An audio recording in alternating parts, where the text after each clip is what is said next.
Aloha, Scott Sylvan Bell coming live from Sacramento, California, February 24th, 2017, 5:40 in the afternoon. Perfect day to talk about sales. And you know, I get to role play with a lot of salespeople, and I'll say a term, and people will look at me like I'm absolutely crazy. And that term is practice, drill, rehearse.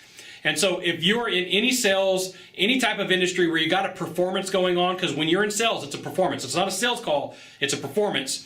You got to practice. Okay, so you sit down, you meet with somebody, you role play with them, that's practice. And part of that is to go through the entire process. So that's drilling, and then it's also rehearsing. PDR, sometimes it's referred to.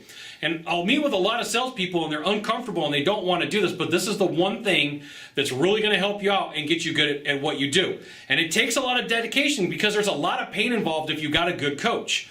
And the reason I say that is a good coach is going to tell you why you made mistakes. So I was learning copywriting, and I had a guy named David Garfinkel teaching me. And you know, like the first time that I wrote something, he's like, "All right, Scott, do me a favor, print it out."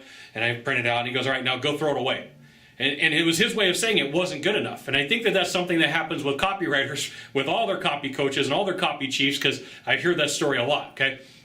So for you, practice, drill, rehearse is supposed to be difficult. It's supposed to be work. It's supposed to be effort. It's supposed to be uncomfortable. It's supposed to be, you get the smack down on your hand saying that wasn't right, do it again, right? If you had a coach in high school or college and you had to keep doing stuff over and over and over again, think of a sales trainer like that. Think of a boss like that they may want things done or said a certain way, and it's your job to deliver, and it's going to take a lot of work, and it's going to take a lot of effort. So you're going to have to practice it. You're going to have to drill it. You're going to have to rehearse it, and it's your job to make it your own. It's your job to make it a performance, because ultimately at the end of the day, you're the person that's got to like walk into the building or to the house or bring somebody over to you and make it happen. And one of the things that you're going to find is if you're not willing to put the work in to make yourself better, it's just not going to happen. So, you know, my birthday's coming up here pretty quick, and anytime that somebody's near a birthday, they start thinking about their health, right? So I got to get back to the gym.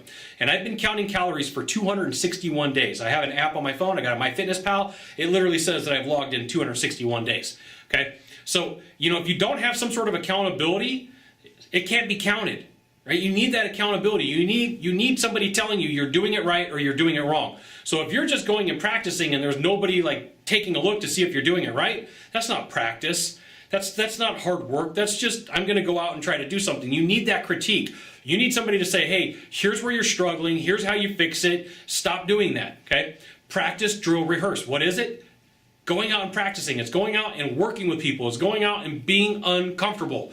A lot of role play is uncomfortable, and I'm going to let you know, I've worked with a ton of salespeople, and there's maybe about 10 or 15% of the people out there that like to role play, and they're really good at what they do, and because of it, they make a lot of money. The rest of the 80% of people out there, they make okay. The bottom 10% really shouldn't be in the industry. The bottom 20% really shouldn't be in the industry. They should get out. So practice, drill, and rehearse. It's a lot of work, a lot of effort, accountability, and it takes you being uncomfortable. So there you go. Now, if you could do a small favor for me, in the box down below, leave a comment, question, or story. That'd be fantastic. To the right or to the left, there's a subscribe button. You know what you got to do. You got to subscribe. And then last of all, you can send it out to all your friends via StumbleUpon, Facebook, Twitter, Google+. Why not even LinkedIn? Scott Sylvan Bell. We'll see you soon. Thanks for watching. Aloha.